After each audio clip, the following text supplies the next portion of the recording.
iniciar el estudio bíblico de este miércoles y pues estamos en el segundo libro de Samuel, capítulo 3, versículo 12 en adelante. Versículo 12 en adelante.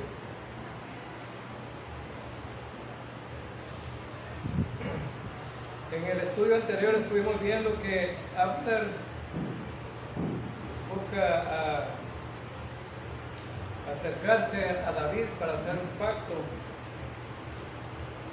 y David pues acepta, pero con algunas condiciones, ¿no? Y aquí precisamente en este libro podemos encontrar, hermanos, mensajes para todo tipo de problemas, para problemas de familia, problemas de los hijos, problemas de matrimonio, problemas políticos, problemas sociales. ¿Qué tipo de problemas no van a haber aquí, no? El pueblo de Israel, pues precisamente nos arroja mucha información con respecto a esto. Los hombres que aparecen aquí también como personajes principales del libro, nos arrojan mucha información acerca de diferentes tipos de problemas. Entonces David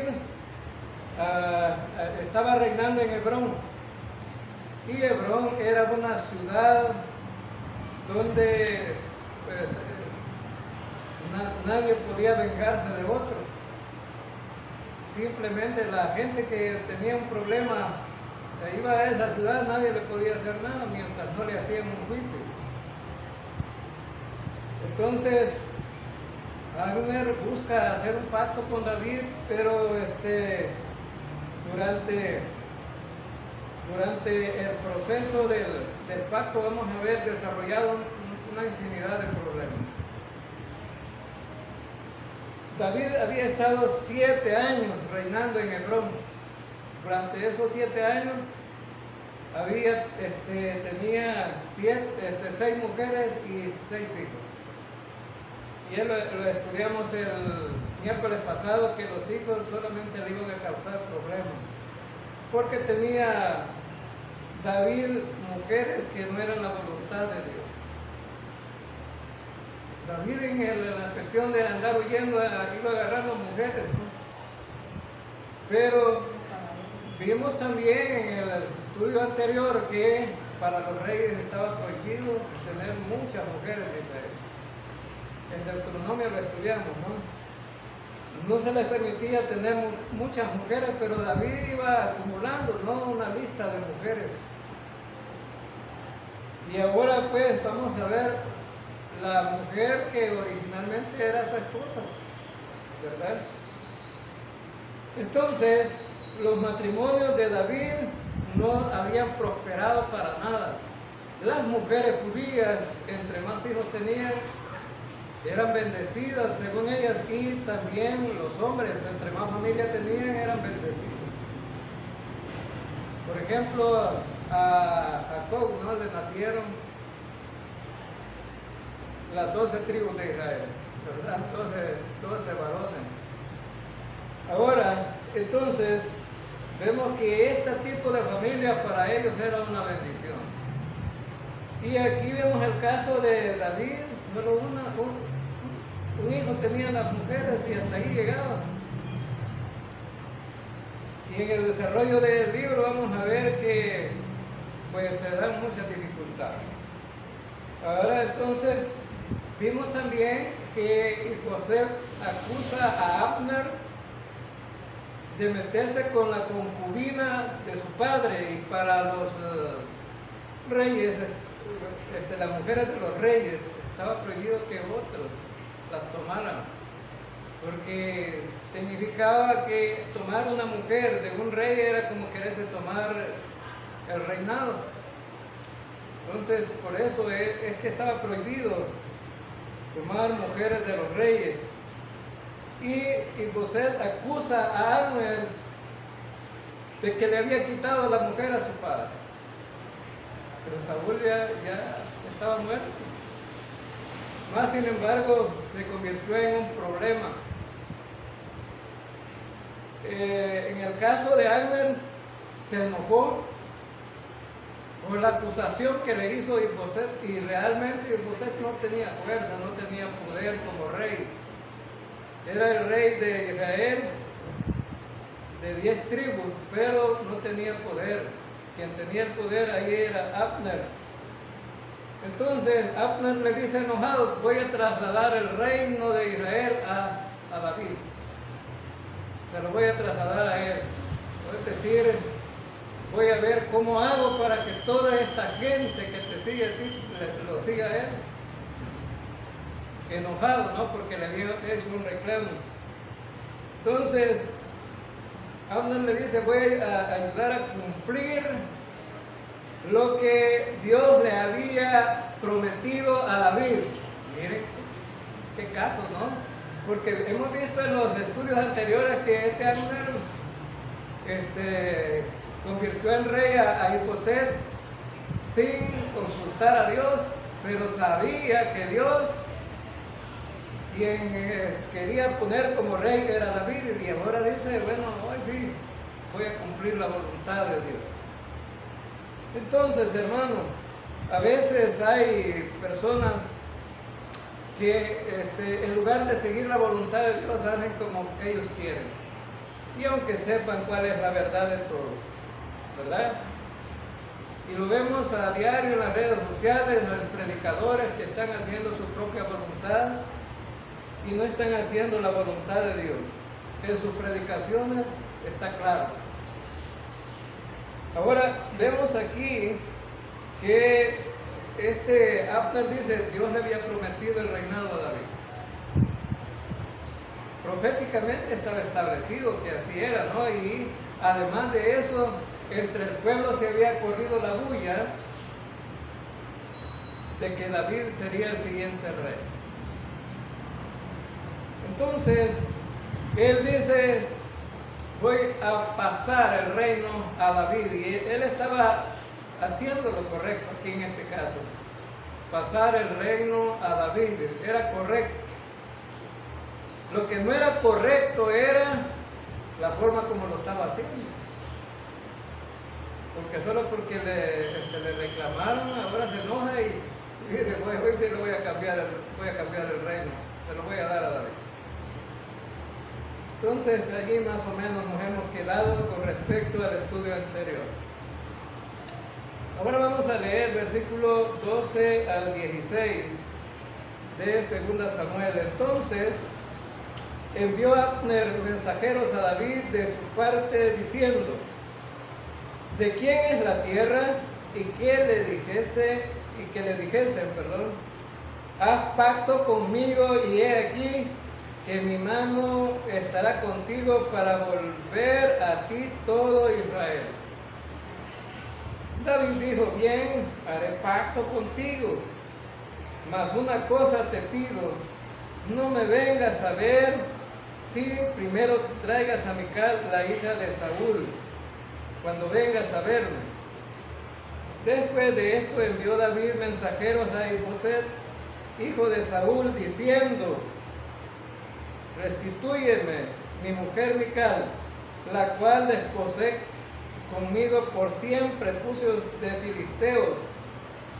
Entonces Isboset envió y se la quitó a su marido Paltiel, hijo de Lais, y su marido fue con ella, siguiéndola y llorando hasta Paurín.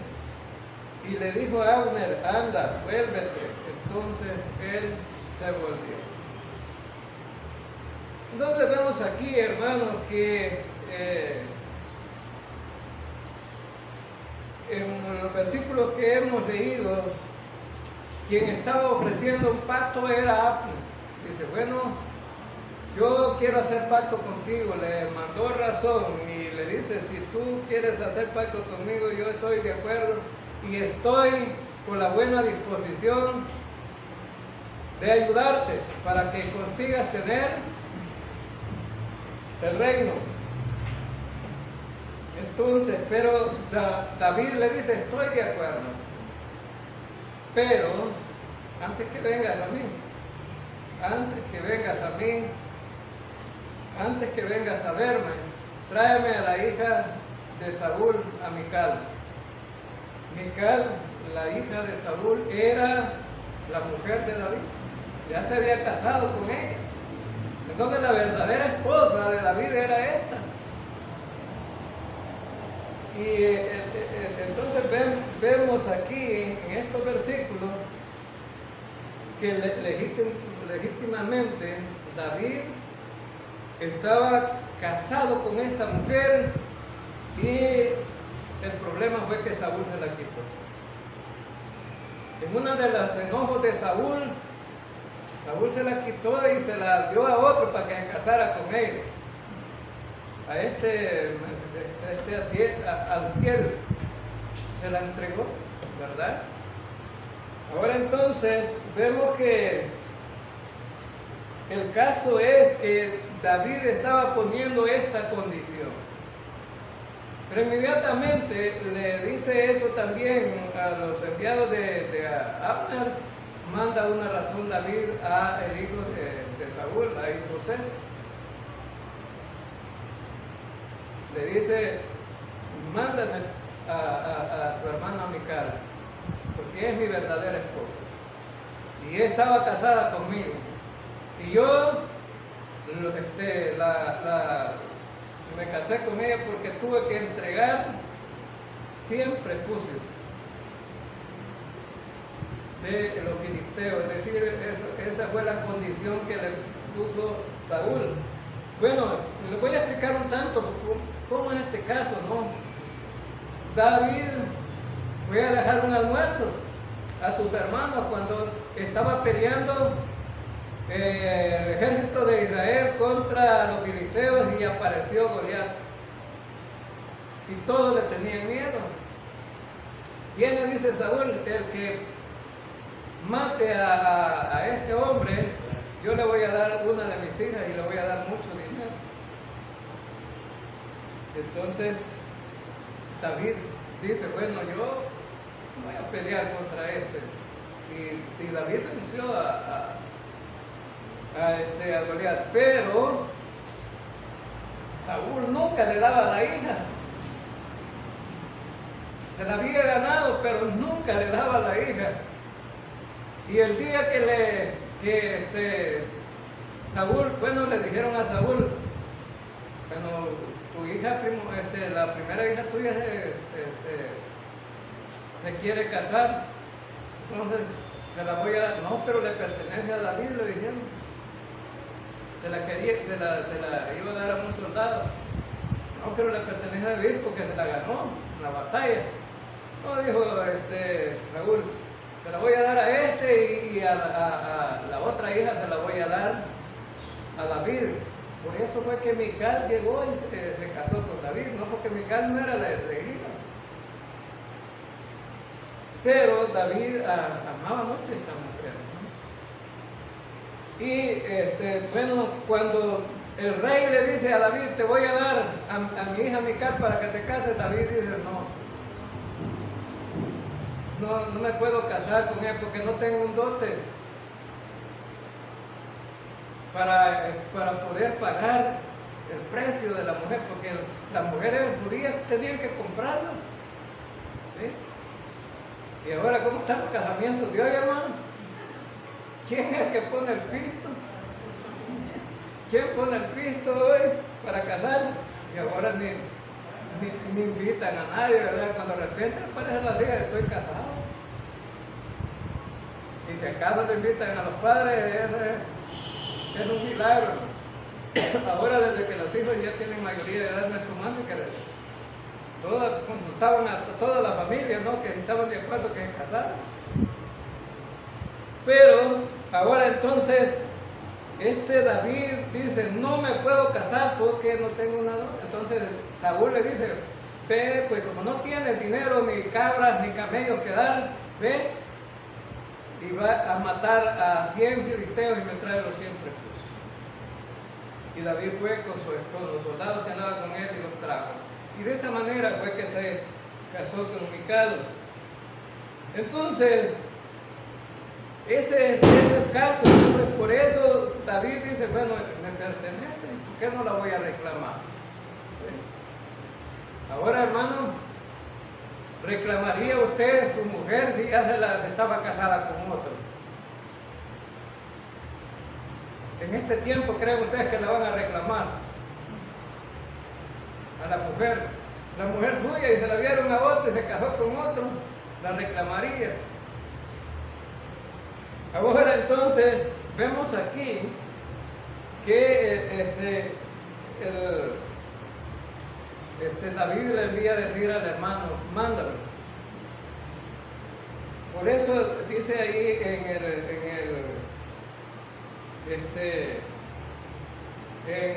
1 Samuel 18, 20 al 30, que David se la ganó trayendo los prepucios. Vamos a leer ese versículo. David insistió en recibir a Mical como su esposa. Por lo menos podían darse 3 razones por las que él la quería.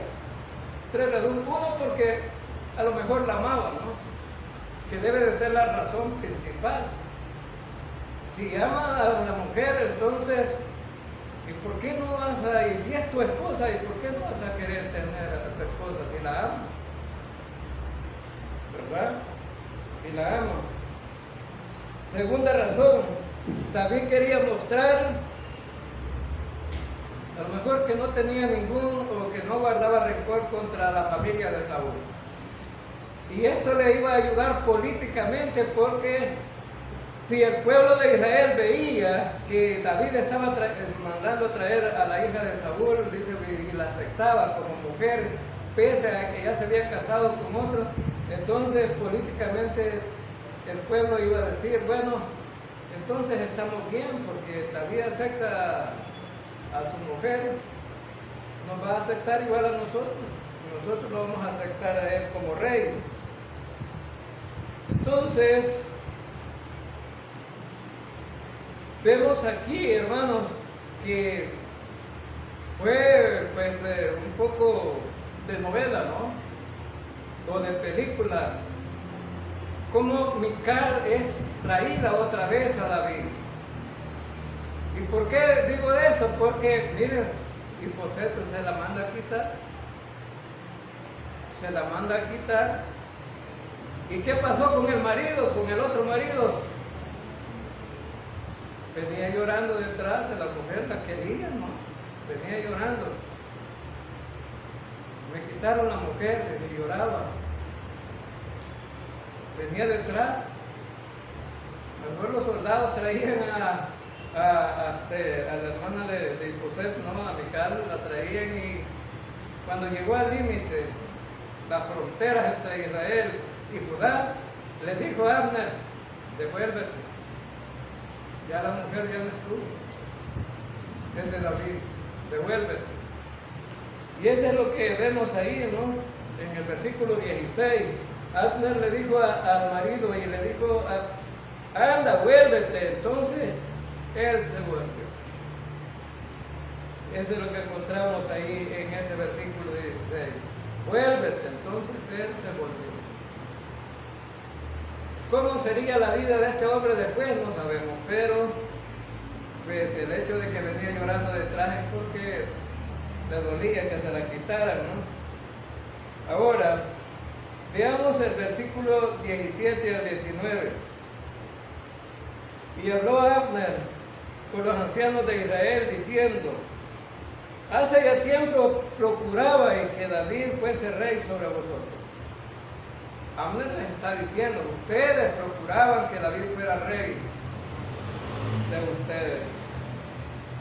Ahora pues hacedlo, porque Jehová ha hablado a David diciendo, por la mano de mi siervo David libraré a mi pueblo Israel de mano de los filisteos y de mano de todos sus enemigos. Habló también Abner a los de Benjamín, y fue también Abner a Hebrón a decir a David todo lo que parecía bien a los de Israel y a toda la casa de Benjamín. Entonces vemos aquí que Abner empieza a trabajar a la gente, ¿no? Empieza a decirle a Israel, es que está establecido proféticamente de que David va a ser el rey y que ustedes procuraban que él fuera el rey, pues ahora acepten. Ahora es el momento de que él sea el rey para ustedes. Entonces, David era el legítimo rey que Dios había propuesto, ¿no? Y aquí vamos a aprender algo bien importante. David era el legítimo rey que Dios había propuesto. Pero fíjense bien que David, al morir Saúl, ¿qué hubiera hecho David? ¿Le hubiera ido a posicionar del cargo que Dios le estaba dando, ¿no? Del privilegio que Dios le estaba dando? Yo soy el rey de ustedes, aquí voy a seguir reinando yo. Pero no lo hizo así. David nunca intentó irse a meter a la fuerza para ser rey de Israel. Estaba esperando el tiempo de Dios. Estaba esperando el tiempo de Dios. David quería que la gente de Israel lo siguiera voluntariamente. Eso es importante, hermano. Un buen liderazgo o un buen líder va a esperar que la gente lo siga voluntariamente, no a la fuerza. Como aquel hermanito, ¿no? que contaba una hermana que dice que el pastor lo tiene a la fuerza ahí trabajando para él. Qué tremendo, ¿no? Ahora, y hay muchos pastores que hacen eso, imponen su liderazgo a la fuerza y obligan a la gente. Pero David no quería un reinado así, porque sabe que cuando las cosas son así, al final salen mal, terminan desastrosamente. Entonces, y esta es una buena ilustración también, hermanos, para los creyentes de hoy día y los que todavía no son creyentes, porque sabe que es una buena ilustración de Cristo. Cristo es Rey de Reyes, hermano, pero te obliga a que lo sigas como rey. No te obliga. Él es Rey de Reyes y dice que es el Rey de todo el mundo. Él es el Rey de todo el mundo. En Hechos de los Apóstoles, capítulo 10, versículo 36, veamos el versículo. Dice: el mensaje que Él envió a los hijos de Israel, predicando paz por medio de Jesucristo, que Él es Señor de todos. Él es Señor de todos. Cristo es Señor de todos. Ahora, pero Él no tiene a nadie a la fuerza. A nadie tiene la fuerza. ¿Sabe que cómo vino Cristo a este mundo? Bueno, el plan de Dios era que Cristo iba a venir a salvar a la humanidad. Y Él mismo dijo, el Hijo del Hombre vino a buscar y a salvar lo que se había perdido. Pero de esos perdidos, ¿cuántos agarró a la fuerza? A nadie.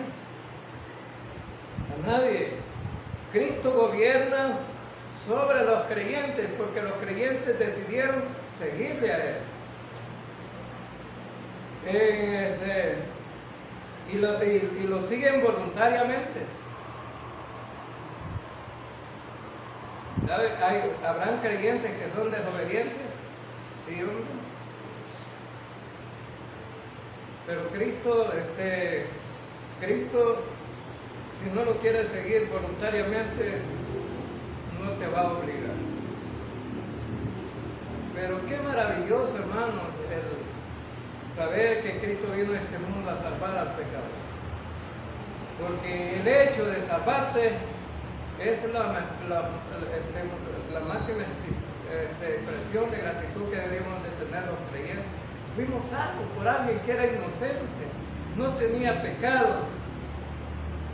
y voluntariamente se entregó a morir en una cruz para salvarte y darte vida eterna. Pero así como también hay creyentes que lo siguen, hay mucha gente que no lo sigue. Y lo vemos claro cuando vamos a predicar el Evangelio, ¿no? Pero debemos de entender una cosa, hermanos, que aquí hay una guerra espiritual. Esto no es así simplemente. Es decir, usted puede decepcionarse cuando va a predicar y dice, nadie acepta, yo le ofrezco el Evangelio, el plan de salvación, se lo explico, pero terminan diciendo que no. Pero esto tiene una razón de ser. Leamos segunda carta a los Corintios, capítulo 4, versículo 4.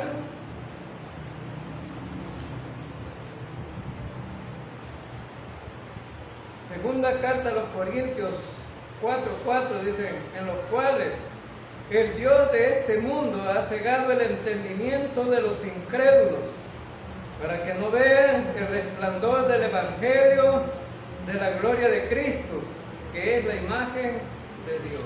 Ahora, ¿quién está impidiendo que mucha gente salga? El Dios de este mundo. Satanás, el diablo también, está ganando sus adeptos. Es decir, el diablo tienta a quien lo sigue. Y por eso vemos aquí que ha cegado el entendimiento de los incrédulos. Fíjense bien que no dice de los creyentes, sino que de los incrédulos. ¿Para qué? Para que no vean el resplandor de la luz del Evangelio. Entonces, para que no entiendan el Evangelio, ¿no? Y que la gente se ríe cuando le explicamos el Evangelio. No, pero no puede ser así, y la gente se ríe. Que solo por eso, por la fe puesta en alguien que murió. No, no puede ser así. Entonces, Jesucristo gobierna sobre los creyentes nada más. Sobre los creyentes. Y vemos aquí claramente, hermanos, que ese gobierno sobre los creyentes no se va a acabar. Desde el momento en que usted creyó en Cristo, confió en Cristo, usted es un soberano. Cristo es el soberano y nosotros somos los súbditos. Mire lo que dice Romanos 14, versículos 8 y 9. Romanos 14, versículos 8 y 9. Pues si vivimos para el Señor, vivimos. Y si morimos para el Señor, morimos. Ya sea que estemos vivos o estemos muertos, ¿para quién? Para el Señor. Él es siempre Señor, ya sea de los vivos o de los muertos, que son creyentes, ¿no? Ahora, así puede ser que vivamos o que muramos, somos del Señor. Si hemos confiado en Cristo, hermanos, ya eso no se puede deshacer. Eso ya no se puede deshacer, porque Cristo para esto murió y resucitó. Y volvió a vivir para ser Señor, así de los muertos como de los que viven. Está hablando de creyentes aquí. Los muertos y para los que murieron sin Cristo, no. Ahora, Cristo no vino a obligar a nadie, solamente a dejar un mensaje para que la gente crea en ese mensaje. Y eso fue lo que él decidió hacer. Le dijo a los apóstoles, vayan y prediquen el Evangelio. Y eso es lo que hacemos nosotros. Entonces, él no va a obligar a nadie. Pero, ¿qué va a pasar entonces? ¿Qué va a pasar con los que no creen? ¿Será Cristo Señor de ellos para los que no creen? No. Porque dice Juan 3:18, el que en Él cree no es condenado, pero el que no cree, entonces está condenado. ¿Quién va a gobernarlos a ellos? No es Cristo, ¿no? Porque van a ir al infierno. Ahora, entonces, si Cristo simplemente dejó el Evangelio para que nosotros lo predicáramos, y los que lo creen son salvos, y los que no lo creen están condenados. Entonces, hermanos, como creyentes, ¿cuál es nuestra responsabilidad? Porque Cristo es Rey de Reyes y Señor de Señores, ¿no? ¿Cuál es nuestra responsabilidad frente a Él? A mí me da tristeza muchas veces cuando alguien me dice, hermano, ya no me da el privilegio. Ya me han dicho a mí. Ya no me da el privilegio. Me da tristeza, ¿saben por qué? ¿A quién está despreciando? No me está despreciando a mí. No está despreciando a la iglesia. No está despreciando más que a aquel que le da el privilegio, que es el Señor. Para eso Él le dio un don. ¿Y sabe qué? Dice este versículo, me gusta mucho porque está claro, ¿no? Y dice que Jesús hizo una pregunta muy clara, ¿no? En Lucas capítulo 6, versículo 46. Una pregunta muy clara. Lucas 6, 46. Dice, ¿por qué me llamas Señor, Señor, y no haces lo que yo digo? Si Él es nuestro Rey, ¿qué es lo que debemos de hacer nosotros, hermanos? Obedecer. Obedecer. David no quería que lo siguiera la gente de la fuerza. ¿Por qué? No le iban a obedecer. No le iban a obedecer. Entonces la pregunta que nosotros debemos hacernos es, ¿estás haciendo lo que Dios te manda? Por eso decía, me da tristeza cuando alguien me dice, no quiero privilegios. Entonces, ¿estás obedeciendo o no estás obedeciendo?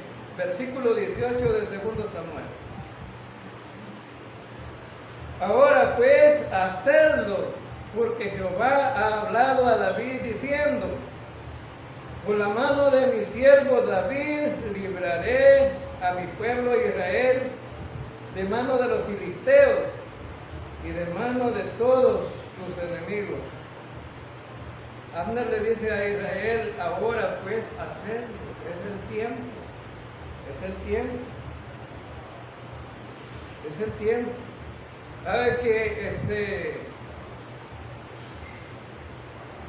este hombre era un soldado? Y a lo mejor en cuestiones de la Biblia no sabía mucho, pero había oído acerca de la Biblia. Entonces había ido acerca de la Biblia. Entonces, y él dice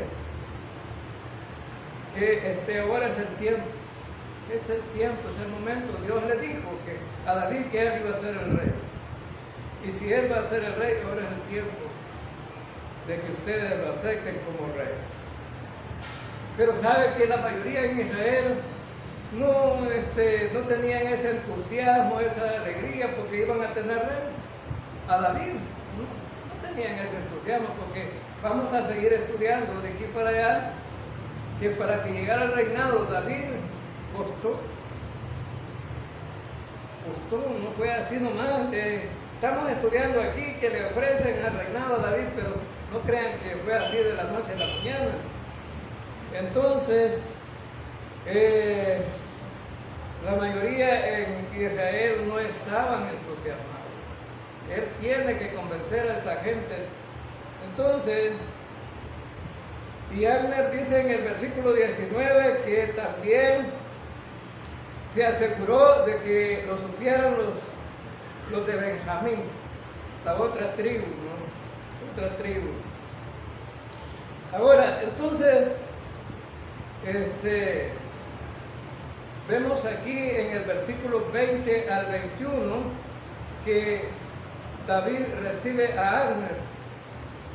En el versículo 20 al 21 dice, vino pues Abner a David en Hebrón, y con él 20 hombres, y David hizo banquete a Abner y a los que con él habían venido. Y dijo Abner a David: yo me levantaré e iré y juntaré a mi señor el rey a todo Israel, para que hagan contigo pacto y tú reines con lo que desea tu corazón. David despidió luego a Abner y él se fue en paz. Abner, ¿qué era de David? ¿Qué era de David Abner? Enemigo. Era el general que tenía Saúl, ¿verdad? Y ahora Isboset. Ahora, entonces, ¿qué hizo David, hermanos? ¿Qué hizo David para este enemigo? Un banquete, le dio de comer, le dio comida, le dio comida. Entonces, él dice que hizo el banquete para él y 20 hombres más que andaban con Abner. Ahora, entonces, la pregunta es, hermano, ¿recibirías a tu enemigo así, con comida? Como creyente, así recibirías a alguien que no se lleva contigo. Bueno, vemos aquí que David actuó sabiamente y de una manera generosa también. Dos cosas importantes en la vida de un creyente: ser sabio y ser generoso. ¿Y sabe qué? Dice Proverbios 1:7, el principio de la sabiduría es el temor a Jehová. Los insensatos desprecian la sabiduría y la enseñanza. Entonces David estaba actuando correctamente a pesar de que era su enemigo. Y Dios lo estaba guiando para ser un buen rey, conforme al corazón de Jehová. Esta debe ser la actitud de un verdadero creyente también, hermano. Para eso estudiamos y debemos de aprender. Debe ser la actitud de un verdadero creyente. En Romanos capítulo 12, versículo 18 dice: si es posible, en cuanto dependa de vosotros, no de los demás, sino de vosotros, estad en paz con todos los hombres. Que dependa de nosotros, dependa de nosotros. Entonces, vemos, hermanos, que David estaba actuando sabiamente. Recibió con un banquete y Abner, muy contento, le dice: vas a ver que yo ya voy a hablar con esta gente y ya se van a poner de acuerdo y el reino va a pasar a ti y vas a hacer pacto con ellos. Bueno, y habla aquí en el versículo 21, dijo Abner a David: yo me levantaré, iré y juntaré a mi señor el rey, a todo Israel, para que hagan contigo pacto. Ahora, no dice los términos del pacto, ni más adelante en el capítulo 5 vamos a encontrar que están haciendo pacto con David. Pero ¿sabe qué encontramos ahí en el versículo 3 del capítulo 5? Vinieron pues todos los ancianos de Israel al rey en Hebrón, y el rey David hizo pacto con ellos en Hebrón delante de Jehová, y ungieron a David por rey sobre Israel. Dice que hicieron pacto, pero no dice cómo. No dice cómo. Bien, entonces solamente dice que ungieron a David como rey. Ahora, entonces vemos, hermanos, que la situación estaba bien hasta ahí. Dentro de las iglesias, como dentro de la vida de los creyentes, van a haber situaciones difíciles y situaciones también que nos alegran, ¿no? Vivirlas. Pero hasta aquí a este momento, haber recibido a Abner y a esos 20 hombres estaba bien. ¿Cómo despidió David a Abner para su casa? En paz, en paz. Y hay hombres que desean la paz, pero hay hombres que no. Y siempre van a haber conflictos. Cuando hay diferentes formas de pensar, van a haber conflictos. Y eso es lo que pasa en los gobiernos, se pasa, bueno, en todas las esferas de donde hay convivencia entre gente. Siempre no hay uno que no está de acuerdo, o algunos que no están de acuerdo. Leamos el versículo 22 al 27. Y he aquí que los siervos de David y Joab venían del campo y traían consigo gran botín. Mas Abner no estaba con David en Hebrón, pues ya lo había despedido y él se había ido en paz. Y luego que llegó Joab y todo el ejército que con él estaba, fue dado aviso a Joab diciendo: Abner, hijo de Ner, ha venido al rey, y él le ha despedido y se fue en paz. Entonces Joab vino al rey y le dijo: ¿qué has hecho? He aquí, Abner vino a ti, ¿por qué pues le dejaste que se fuese? Tú conoces a Abner, hijo de Ner. No ha venido sino para engañarte y para enterarse de tu salida y de tu entrada, y para saber todo lo que tú haces. Y saliendo Joab de la presencia de David, envió mensajeros tras Abner, los cuales le hicieron volverse desde el pozo de Sira, sin que David lo supiera. Y cuando Abner volvió a Hebrón, Joab lo llevó aparte en medio de la puerta para hablar con él en secreto. Y allí, en venganza de la muerte de Asael, su hermano, le hirió por la quinta costilla y murió. Ahora, entonces, vemos aquí que Abner no estaba dispuesto a perdonar a sus enemigos. La cosa muy diferente a lo de David, ¿no? David lo recibió en paz, pero este Abner le habían matado al hermano, Asael, ya lo vimos, ya estudiamos, ¿no? Entonces Joab tomó esa venganza. Entonces vemos aquí, hermanos, que no dejó que fuera la justicia de Dios, sino su propia justicia. Es más, lo hizo en secreto. No quiso que David supiera. Porque ¿qué hubiera pasado si David sabe? No lo hubiera dejado. No le convenía a David que hubiera la muerte de este hombre. Entonces, Romanos 12:19 para nosotros dice: no venguéis vosotros mismos, amados míos, sino dejad lugar a la ira de Dios. Porque escrito está: mía es la venganza, yo pagaré, dice el Señor. Quien debe de hacer toda justicia es Dios, hermano. Entonces vemos aquí que Joab estaba haciendo algunas cosas que no estuvieron correctas.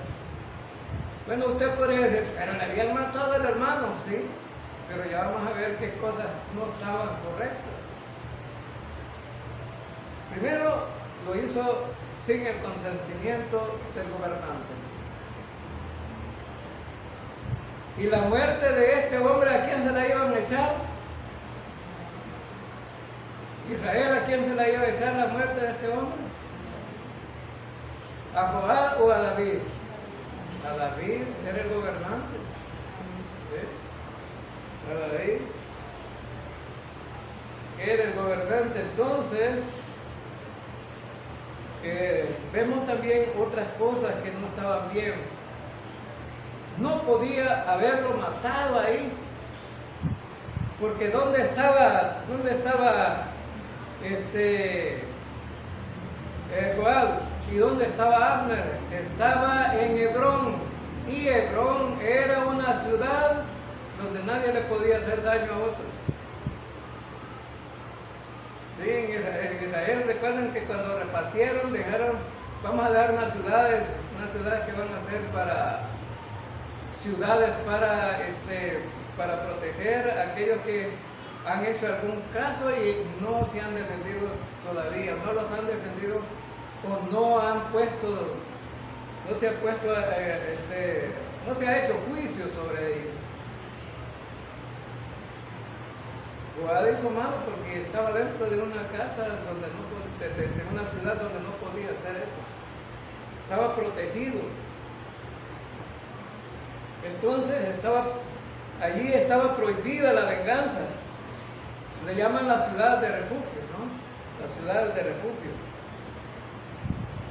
Y vemos que cuando David supo, ¿verdad? El versículo 28 dice, cuando David supo, después de esto, dijo, inocente soy yo y mi reino delante de Jehová, para siempre, de la sangre de Abner, hijo de Ner, caiga sobre la cabeza de Joab y sobre toda la casa de su padre, que nunca falte de la casa de Joab quien padezca flujo, ni leproso, ni quien ande con báculos, ni quien muera a espada, ni quien tenga falta de pan.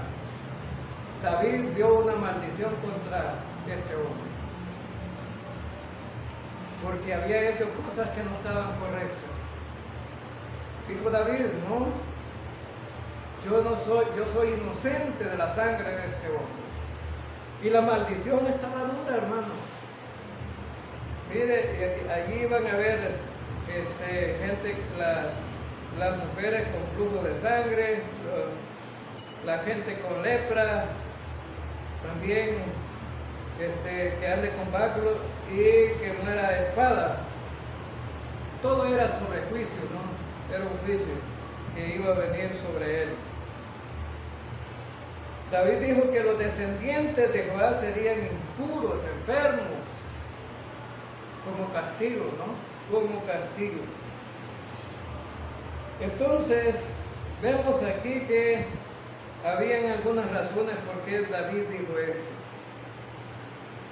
En primer lugar, David siempre tenía cuidado de la gente del ejército. Él amaba al ejército.